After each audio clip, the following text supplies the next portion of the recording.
Armagedón, el apocalipsis, el fin del mundo. Lo han predicho miles de veces. Pero en el año 1200 a.C. ocurrió de verdad, y nadie lo vio venir. Las más grandes civilizaciones de la época quedaron arrasadas, decenas de miles murieron o fueron desplazados. Todo se derrumbó. Lo que ocurrió a finales del siglo XIII sigue siendo un misterio. Fue el desastre que aparece en la Ilíada y la Odisea de Homero, y en los libros de Josué y de los jueces en el Antiguo Testamento. Pero, ¿qué causó esta destrucción épica? ¿Fue algo humano? ¿Fue la madre naturaleza? Es un debate que lleva décadas en pie. Pero nuevas pruebas arqueológicas halladas entre antiguas ruinas podrían, por fin, arrojar la luz sobre la causa de este antiguo cataclismo. El apocalipsis del mar Egeo. Para los arqueólogos, el paisaje del pasado lo pintan los objetos que han quedado abandonados. Los tesoros de la tumba del rey Tutankamón, las imponentes torres de los imponentes palacios griegos de Cnosos y los relieves de piedra y cerámica que muestran enormes riquezas y guerras interminables. Este era el mundo antiguo del año 1300 a.C., la Edad de Bronce, llamada así por la metalurgia de sus armas. Desde Egipto hasta el Mar Negro, el mundo antiguo era una amalgama de naciones dispares y poderosas, dominadas por reyes y sus ejércitos.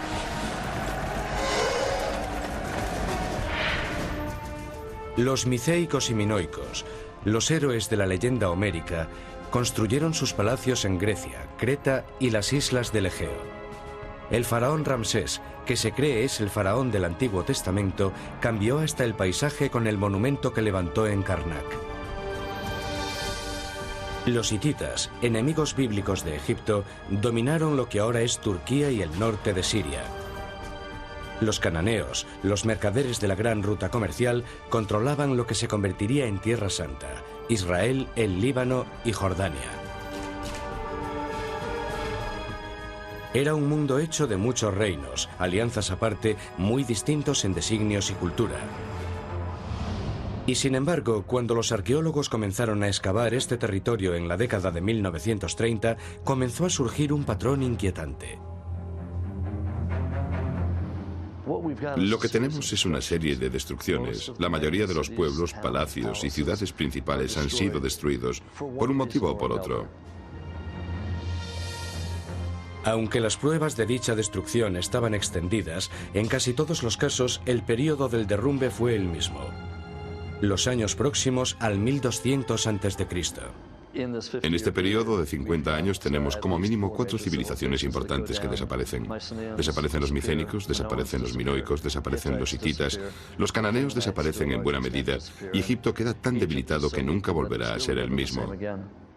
Eso es lo que más llama la atención, son los pueblos más importantes del mundo y todos acaban mordiendo el polvo al mismo tiempo, en el plazo de una generación o dos.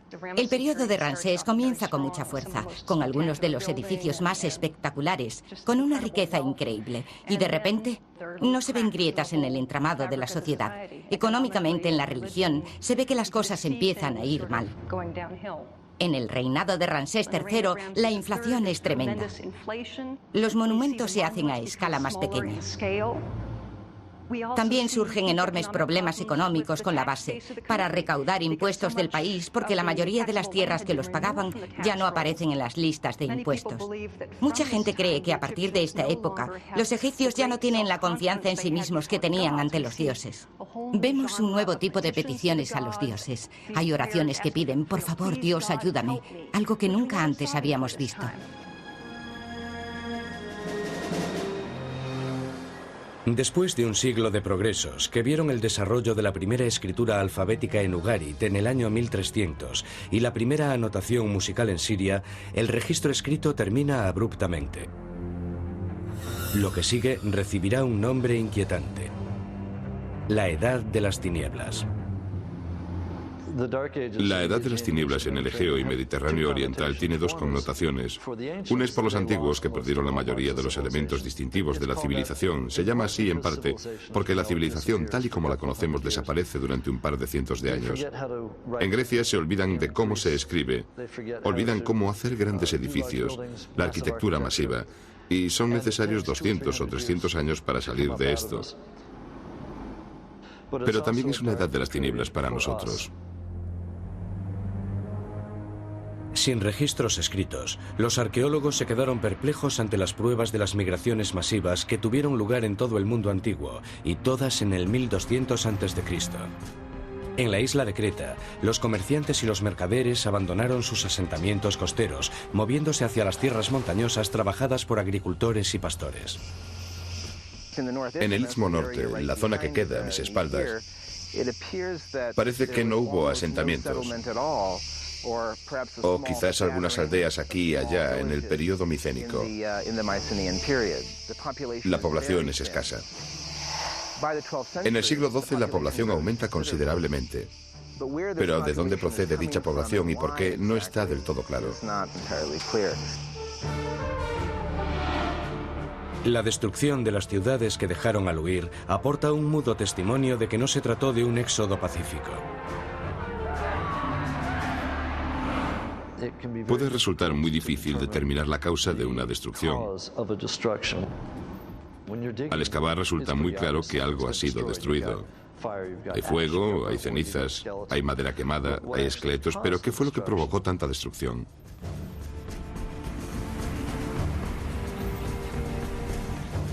La respuesta podría no estar entre los restos de estos palacios, sino en las montañas que se alzan por encima de ellos.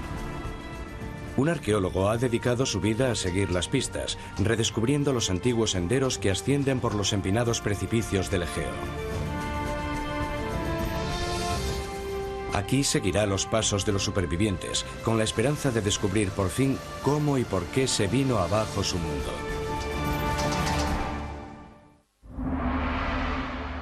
Durante décadas supuso un misterio el repentino derrumbe de los grandes palacios y ciudades costeras del mundo antiguo en el año 1200 a.C. ¿Qué pudo haberlo provocado? La mayoría de los investigadores excavaron las ruinas de las poderosas ciudades en busca de pistas, pero la verdadera prueba aparecería más al interior, en las lejanas montañas y valles de las islas del Egeo, donde los humildes pastores y agricultores cultivaron cebada, lentejas y olivos. Todo eso cambió en el verano de 1983, cuando el arqueólogo polaco Krzysztof Nowicki, que entonces tenía 26 años y estaba haciendo el doctorado, escaló por primera vez el monte Carfi, en Creta. La meta original de Nowicki era la de estudiar un altar religioso neolítico construido en su cima por los pueblos prehistóricos. Pero una vez allí, a casi 1250 metros por encima del nivel del mar, Nowicki se quedó fascinado ante otro grupo de ruinas.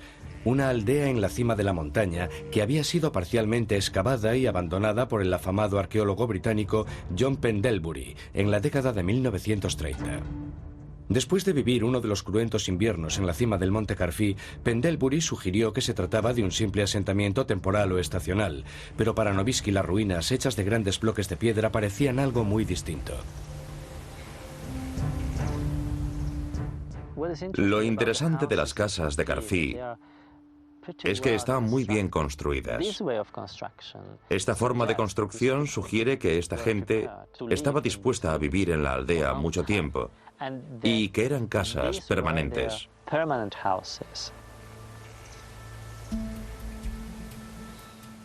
Al trazar el mapa y hacer la reconstrucción del asentamiento a partir de lo excavado, Nowicki pudo confirmar sus sospechas.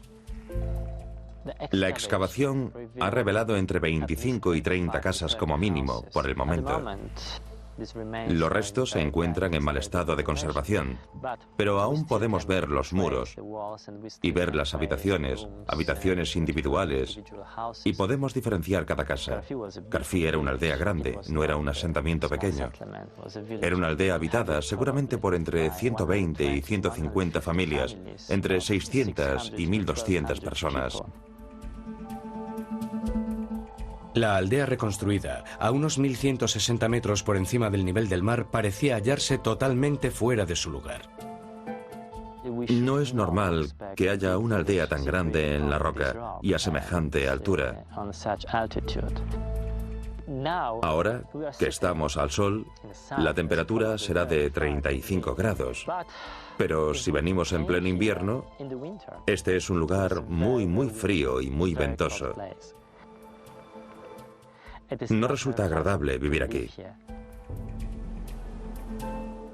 ¿Qué haría un asentamiento permanente tan por encima de los lugares normales situados en las colinas bajas y en las llanuras? Debemos preguntar por qué la gente se trasladó a estos lugares, por qué la gente construyó sus casas en lugares de difícil acceso, por qué decidieron trasladar a sus familias a estas casas, por qué trasladaron todo su sistema económico a lugares tan altos, a la cima de las montañas. Aunque Pendlebury creyó que se trataba de un asentamiento más primitivo, la técnica del carbono empleada por Nowitzki para datar la cerámica y otros artefactos lo situaron en la época de la catástrofe de la Edad del Bronce, el 1200 a.C. Antes del año 1200 a.C., la gente aún vivía junto al mar, en las llanuras y en los valles. Poco antes del 1200 a.C., vemos que muchos de estos lugares bajos o habían sido destruidos o abandonados. La cuestión inevitable era, ¿qué pudo haber obligado a estas poblaciones a trasladarse de la costa a las montañas? Nowitzki acudió a los archivos históricos y arqueológicos, pero no pudo hallar consenso en lo relativo a qué pudo haber causado cambios tan dramáticos y repentinos. Existen toda clase de teorías para explicar el final de la Edad de Bronce tardía. Cometas, volcanes, extraterrestres, todo lo que se nos ocurra ya lo ha dicho alguien. Pero la mayoría de las hipótesis tenían que ver con la siempre presente amenaza del desastre natural. Una de las principales sugerencias es la sequía. Que existió una sequía implacable por todo el Egeo y el Mediterráneo oriental, que incluso podría haber llegado a Europa. El nivel de las aguas del Mediterráneo había descendido considerablemente a finales de la Edad de Bronce tardía.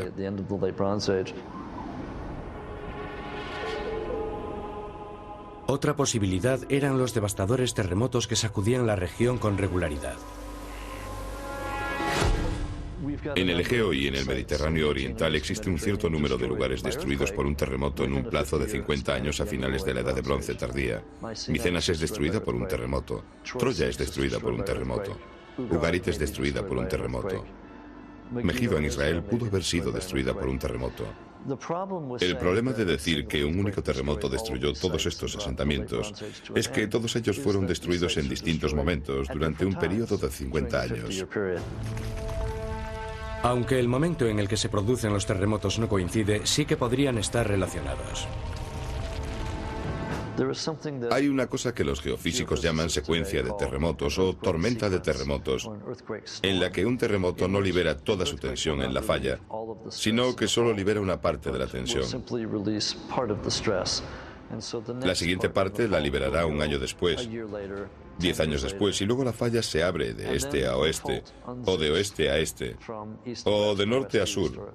Y eso es lo que se llama una secuencia o tormenta de terremotos, que pueden durar entre 30 y 60 años. Muchas de las ciudades que son destruidas por un terremoto, o bien están en una falla o en una zona sísmicamente activa. De hecho, si trazamos un mapa de los lugares destruidos a finales de la Edad del Bronce tardía por un terremoto, sobre un mapa de zonas sísmicamente activas, guardarán una correlación casi perfecta.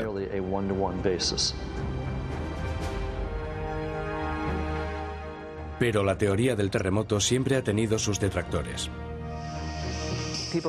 La gente se recupera de los terremotos con más o menos rapidez. Eso está más que demostrado, incluso aunque los terremotos se repitan. Y para Nowitzki, ningún desastre natural explica por qué una población se trasladaría a un lugar más escarpado.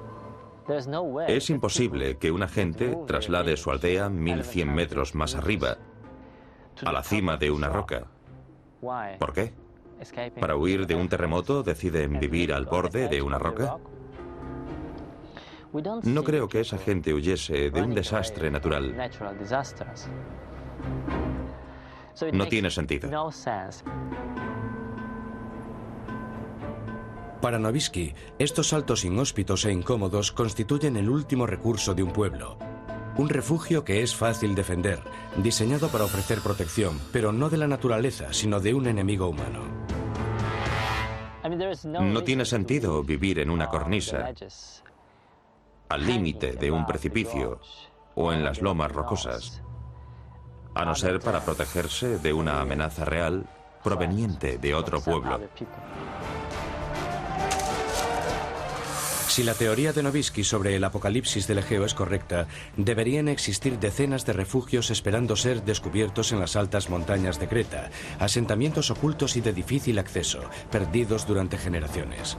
Si los encontramos, nos revelarán detalles de una lucha a vida o muerte entre los supervivientes que subsistieron en esas alturas imposibles y un enemigo lo bastante aterrador como para empujarlos a semejantes lugares. Existen muchas teorías que intentan explicar cuál pudo ser la causa del apocalipsis del 1200 a.C., que destruyó la poderosa edad del bronce de los hititas, cananeos, micénicos y minoicos. Algunos culpan a los desastres naturales, la enfermedad y las plagas, e incluso a la cólera de un dios airado. ¿Pero pudo haberse tratado de un enemigo humano? Y si fue así, ¿quiénes eran esas gentes capaces de condenar al olvido a unas culturas tan poderosas en el plazo de tiempo de una sola generación? Durante décadas, los arqueólogos cribaron las abundantes ruinas, pero hallaron solo algunas pistas aisladas. En la década de 1930, una tablilla de piedra que contenía un desesperado mensaje fue desenterrada en el norte de Siria. Hallada en el palacio de Ugarit, destruido por un incendio alrededor del 1200 a.C., constituía un indicio de la destrucción que se iba a producir. El rey de Ugarit dice: Padre mío, hemos avistado 7 naves enemigas. Ya han causado mucho daño a mi país. Si ves alguna más, por favor, avísame. La tablilla no llegó a enviarse. Se encontró en el horno a punto de encenderse, cuando, obviamente, las naves enemigas regresaron y destruyeron la ciudad. ¿Quién era ese enemigo que llegaba desde el mar? Solo una cultura, Egipto, sobrevivió al colapso de la Edad de Bronce y podría, por tanto, poner nombre a ese enemigo. Los jeroglíficos antiguos hablan de un enemigo aterrador, los guerreros conocidos solo como los pueblos del mar.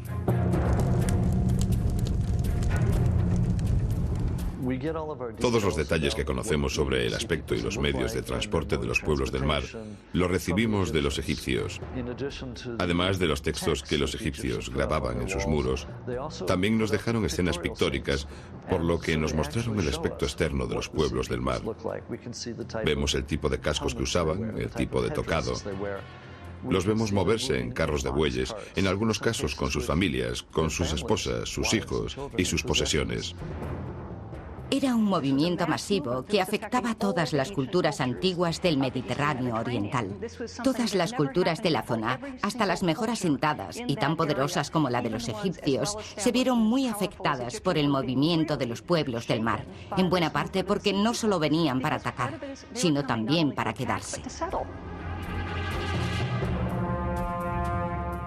Esto es lo que había imaginado el arqueólogo Krzysztof Novisky la primera vez que vio las ruinas de la cima del monte Carfi, un pueblo desesperado. Los pastores y los agricultores de los valles empujados a las montañas que tan bien conocían. Pero ¿podría demostrar que Carfi no era una anomalía, sino simplemente un ejemplo de la evacuación sistemática de todo un pueblo?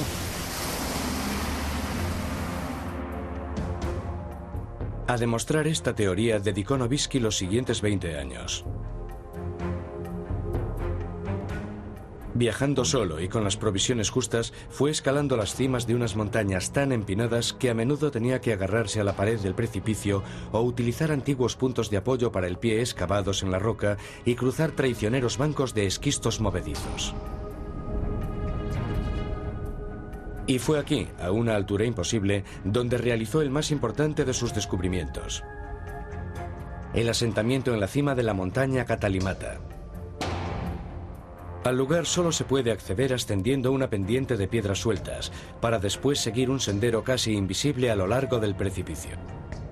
En 1990 se llevó al arqueólogo norteamericano Donald Haggis con él, en calidad de testigo. Es extraordinario. El asentamiento se levanta sobre esos precipicios de piedra caliza puntiaguda, por encima del llano, y solo se llega a él subiendo una ladera muy empinada para seguir después una garganta a la que se accede desde el exterior por un estrecho sendero de entrada.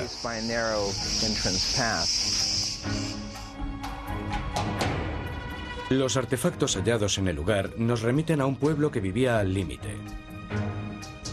Estos simples habitantes del interior, pastores y agricultores, habrían tenido que trasladar todas sus posesiones, de una en una, por estos empinados senderos de montaña.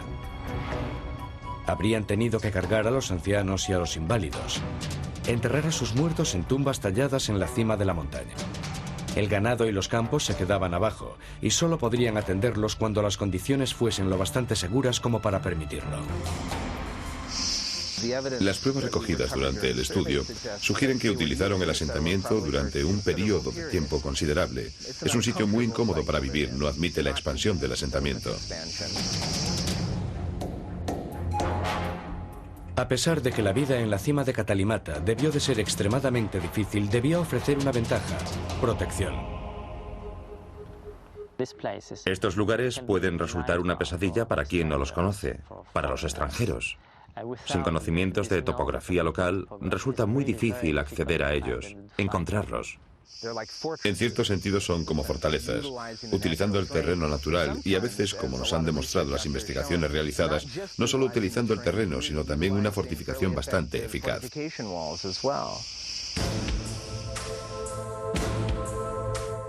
Cualquier enemigo que intentase invadir el asentamiento sería visible a varias millas de distancia, lo que permitiría prepararse a los habitantes de la montaña. Los invasores se verían obligados a acercarse en fila india y no podrían sujetar las armas a la vez que se agarraban a la pared del desfiladero. Aunque encontrasen el camino, resultaba muy fácil detenerlos. Incluso un número muy reducido de hombres podría detener a un grupo mucho más fuerte de intrusos o enemigos en estas estrechas repisas.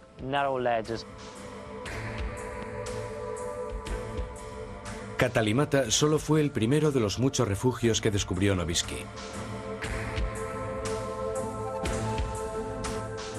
Después de escalar casi 2000 montes de Creta, identificó 80 refugios distintos que databan del 1200 a.C. Un factor común, unificador, en la orientación y diseño de estos asentamientos lo convenció de que el enemigo al que intentaban resistir eran los pueblos del mar.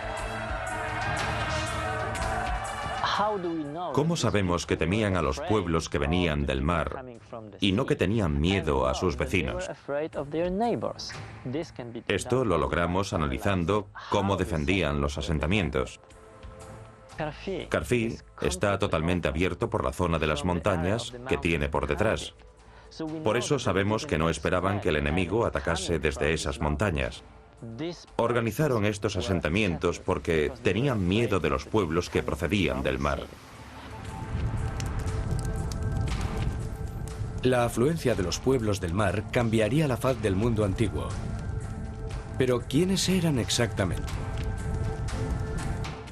Son las tres preguntas principales. ¿Quiénes son? ¿De dónde proceden? ¿Y a dónde van?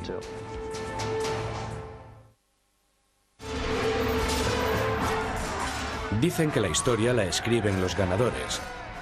Y en el año 1180 a.C., el faraón Ramsés anunció la victoria sobre los pueblos del mar. Los misteriosos guerreros que, según creían algunos, habían destruido al resto de los reinos del mundo antiguo. Solo quedaba Ramsés para aportar a los arqueólogos la pista más seductora en relación a la identidad de los invasores. En un monumento tallado en Medinet Habu, los egipcios identifican 9 facciones de pueblos del mar, lista que continúa desconcertando a los lingüistas. La mayoría de las teorías sobre el lugar de procedencia de los pueblos del mar dependen de la filología, los nombres de los grupos, y ese puede ser un territorio muy peligroso. Se suele decir que los Shakalesh eran de Sicilia. ¿Eran de Sicilia o se fueron a Sicilia después de perder? Durante décadas, los eruditos han discutido acerca del origen de los pueblos del mar. Algunos señalan al sureste de Turquía, el norte de Siria y el Mediterráneo occidental como posible punto de salida. Otros, que lo más probable era que los pueblos del mar procediesen de Sicilia, Cerdeña, Italia y el Mediterráneo central y occidental. ¿Proceden los pueblos del mar del este y se mueven hacia el oeste? ¿O proceden del oeste y se mueven hacia el este? No lo sabemos. ¿De verdad eran 9 naciones de invasores desconocidos? ¿O fue un ataque que comenzó mucho más cerca de casa? Una teoría mantiene que fue la propia estructura del mundo antiguo lo que lo hizo vulnerable al terrorismo interno, un mundo construido alrededor de palacios y reyes omnipotentes. El rey lo controlaba casi todo. Había algunos mercaderes particulares y empresas particulares, pero el rey se ocupaba del gobierno. El rey se ocupaba del ejército. El rey se ocupará del comercio internacional. Desde luego controla los poderes diplomáticos. En esa situación, el palacio controlaba entre el 75 y el 90% de la vida cotidiana. En muchos lugares parece que los reyes y las reinas vivían como dioses. Los reyes y reinas eran los representantes humanos de las deidades. Dichas deidades son estatuas y después está el ejército profesional bajo el mando de reyes y reinas. Y después está el resto de la gente, y se suponía que el resto de la gente debía y quería mantener satisfechos a los reyes y a las reinas.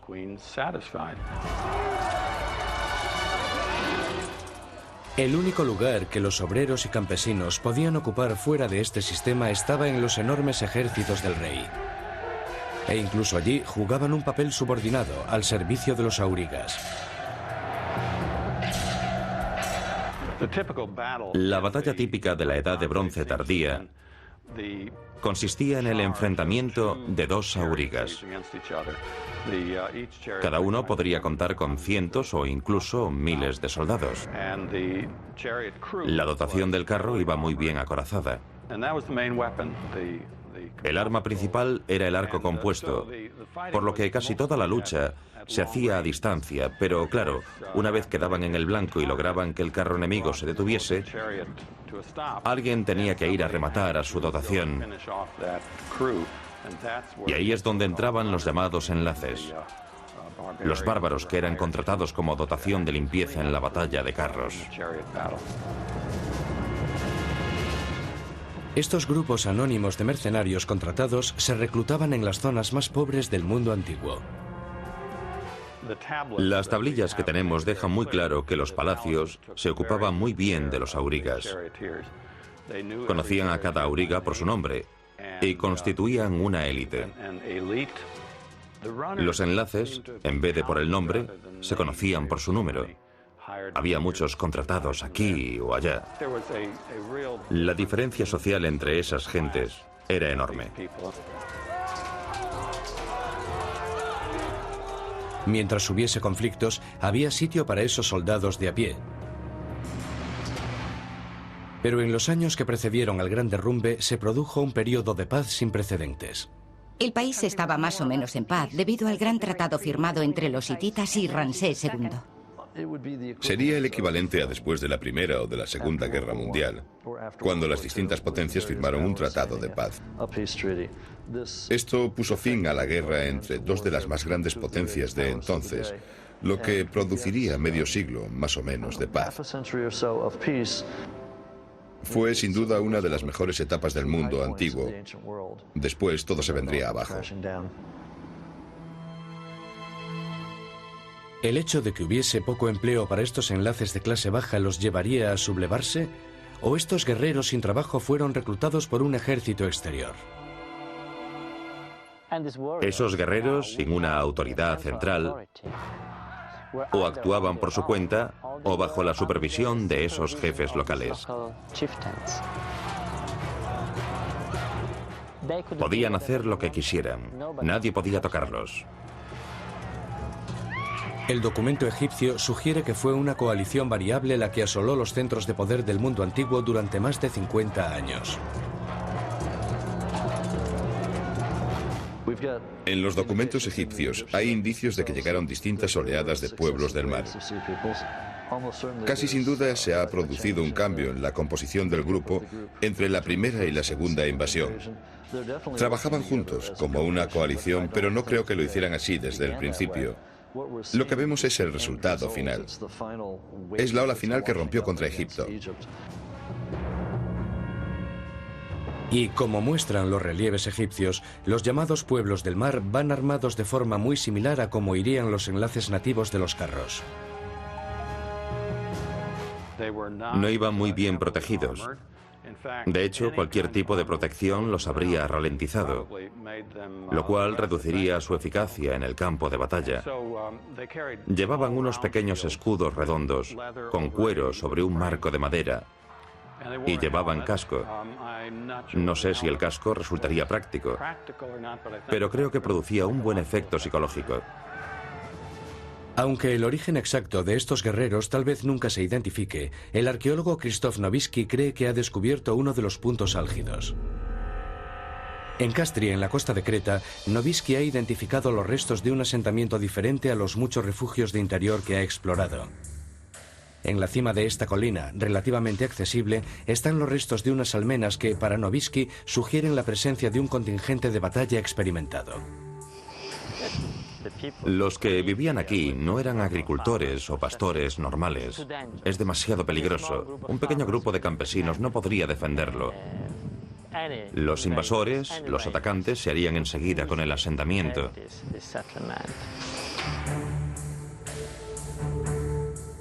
La topografía de Kastri proporciona varias ventajas estratégicas, permitiendo un acceso fácil a las costas de Creta, Italia y las islas cercanas.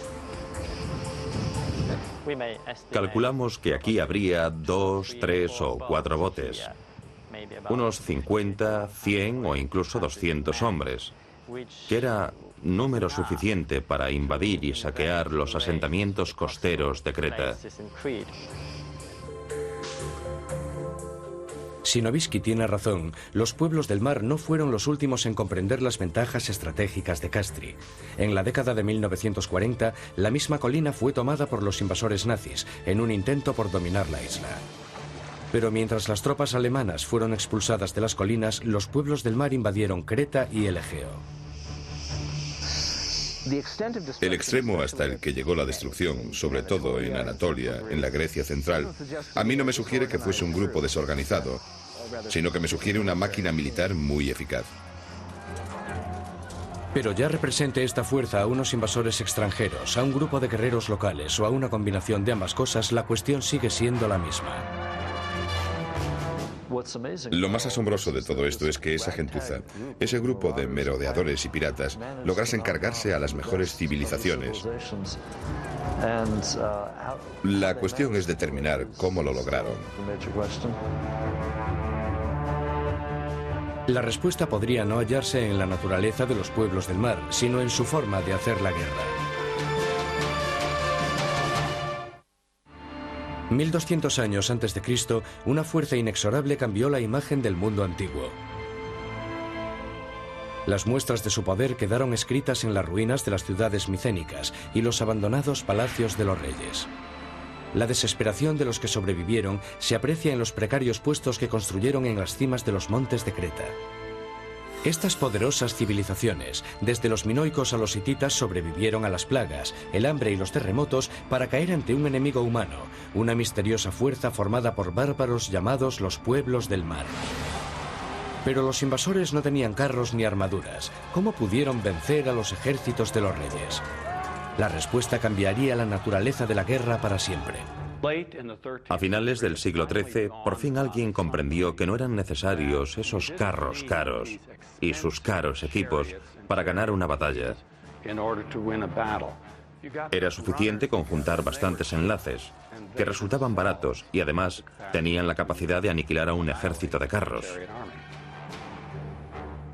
Un arma convertiría a esos enlaces en unos guerreros formidables. Un armamento sencillo que, hasta el derrumbe, se había utilizado sobre todo para la caza. La jabalina es un arma relativamente corta, de 1,20 m más o menos, con una pequeña punta de metal.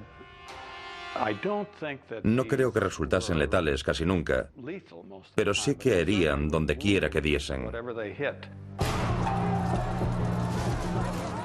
Mientras los invasores rodeaban el carro imposibilitado, el bien protegido auriga se encontraría muy vulnerable.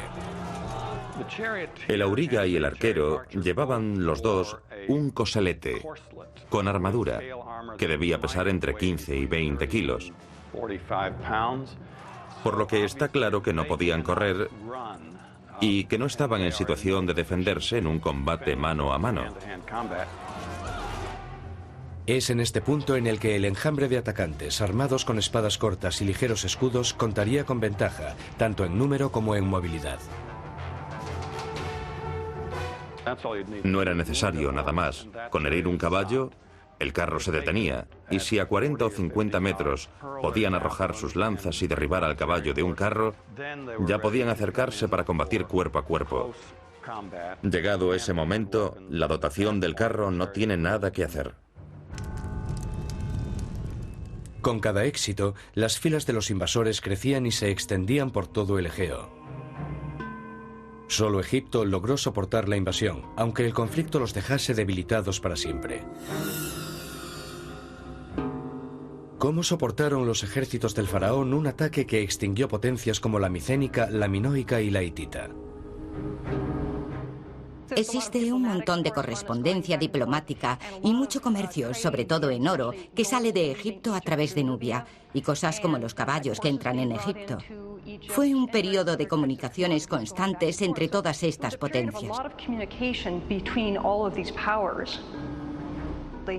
Estaban advertidos de que esa gente se acercaba a Egipto, lo cual es un aspecto de la defensa muy importante. Habían trasladado la capital de Egipto al norte para defenderse, así que estaban muy preparados. Creo que es posible que los egipcios recibieran información a través de mensajeros y correos diplomáticos procedentes de las otras grandes civilizaciones y que enviaban según iban cayendo una a una. En el mundo antiguo había sistemas de espionaje asombrosos y los egipcios contaban con espías mensajeros, por lo que sabían lo que se les venía encima antes de que ocurriese. Y para entonces, los egipcios sabían que, en contra de lo que se podía pensar por su nombre, la mayor fuerza de los pueblos del mar no estaba en el agua, sino en la orilla. Los conflictos eran casi siempre batallas en tierra, pero Ramsés III, en el año 1179, tuvo el buen juicio de detener a los invasores antes incluso de que llegasen a tierra. Los documentos egipcios, tanto pictóricos como escritos, hablan de una batalla que tuvo lugar en el agua, ya sea a la desembocadura de un río o en pleno mar. Eso ya no se sabe. Pero hay barcos, hay gente que se ahoga, hay una batalla importante que tiene lugar en el agua. Se encontraban en el agua, en los barcos, sin poder hacer nada. Los arqueros egipcios estaban situados en la orilla o en otros barcos. Eran un blanco fácil. Diezmados por los arqueros del faraón, la ola final de los pueblos del mar se dispersó. Pero la guerra ya no volvería a ser la misma. En la edad de bronce tardía, la defensa de una comunidad dependía de la élite de aurigas y de sus arqueros. En la edad de hierro, la que sigue a esta catástrofe, la importancia de la infantería es mucho mayor y los aurigas se han quedado al margen. Los siguen usando para operaciones de flanqueo, pero ya no son la esencia. La esencia es la infantería. En pocos años, los reyes y los ejércitos del mundo antiguo desaparecieron para dejar paso a una nueva población.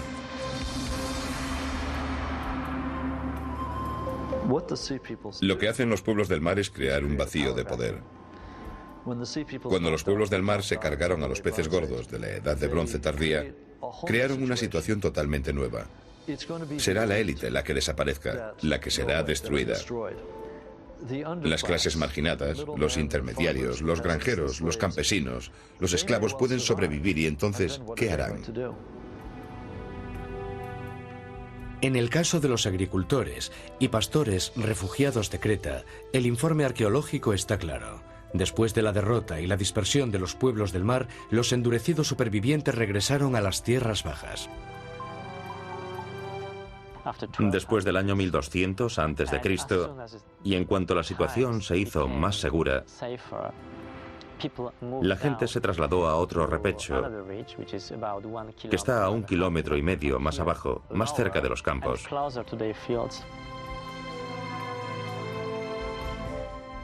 Nunca más volverían a sentir la necesidad de construir asentamientos a semejante altura.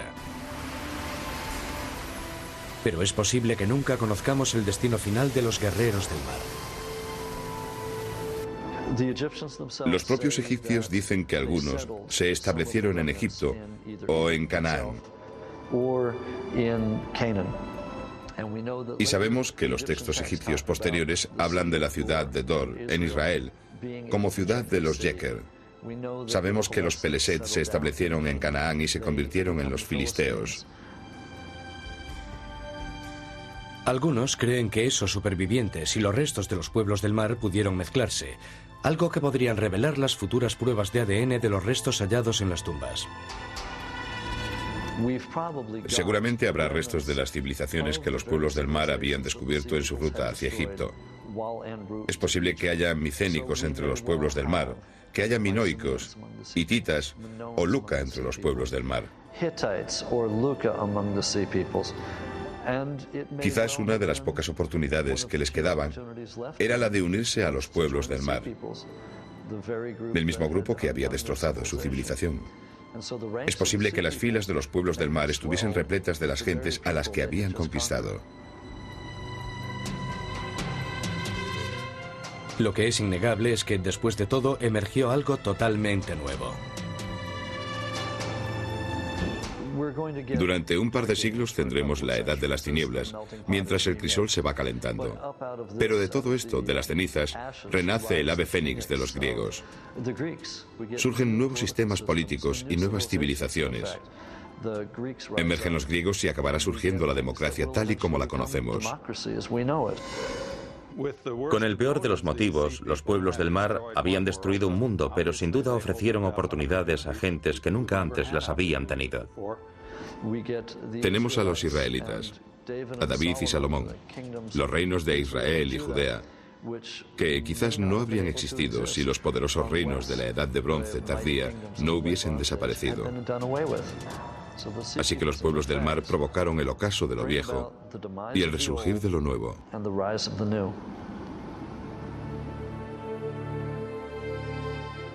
La cadena de acontecimientos que puso fin a una era y que dio paso a la siguiente aún está siendo investigada. No creo que Christoph tenga la respuesta, pero lo que sí creo es que está muy cerca de encontrarla. Yo pienso que hay una combinación de causas. Los pueblos del mar tuvieron suerte. Eligieron el momento perfecto. Quizás se aprovecharon de algunos desastres naturales. Si había habido sequía, si acababan de producirse una serie de terremotos, tenemos lo que los arqueólogos denominan el colapso de un sistema, en el que uno o dos factores que por separado o por sí mismos no habrían provocado el colapso de una civilización, al unirse crean un efecto mucho más amplio. Los pueblos del mar fueron capaces de aprovechar una grieta defensiva de estas poderosas civilizaciones, una grieta que nunca antes se había producido. Y mientras los arqueólogos siguen estudiando las pistas de esta destrucción de lo antiguo, que se produjo de forma tan abrupta, podrían descubrir ideas modernas. Dudo mucho que los egipcios o los hititas pensaran que iban a caer, o al menos que caerían tan rápido. Pero si se da una serie de factores que, de otra forma, nunca estarían relacionados, pueden crear una fuerza mucho más poderosa que cada uno de esos factores por separado. Una de las lecciones que la sociedad actual podría aprender es que una sequía puede no ser importante por sí sola. Una serie de terremotos puede parecer que no tendrá un impacto duradero. Pero si acumulamos un par de desastres naturales sobre algunas calamidades causadas por el hombre, el resultado podría ser algo totalmente inesperado.